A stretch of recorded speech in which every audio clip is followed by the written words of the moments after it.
that is why this is a conversation that we need to have, and that's why this conversation is timely. I already have my guests in studio, but first, let's have a look at some of the stories making headlines from the Climate Summit. Now, President William Ruto has officially opened the inaugural Africa Climate Summit being held here in Nairobi. Now, according to the president, one of the things that he has highlighted is the need for balanced development across the continent, noting that Africa holds the key to unlocking decarbonization of the global economy. At the same time, the president called for favorable cost of credit to the continent, noting that Africa pays up to 5 times more in development credit compared to other advanced economies. Let's listen in.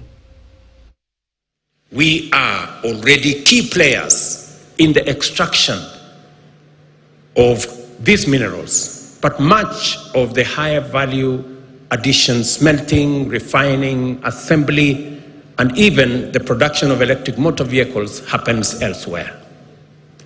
Let's put some numbers to add perspective to what I'm saying.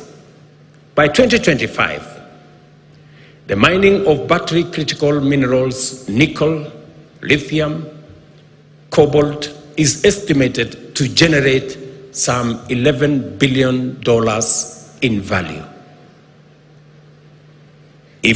However, if we take the next step and engage in value-added activities like refining these minerals into industrial-grade metals, that value could quadruple to $50 billion. A major concern that we all know and we all appreciate is cost of capital in Africa, acting as a most prohibitive barrier to our progress. Private investors charge high premiums driven by both real but mostly perceived risks. It is not a secret that we are paying at least 5 times as much as advanced economies to borrow from the financial markets. It's a fact, documented. Like many of us, a few years ago, I would have believed the challenges were too great and the barriers too high.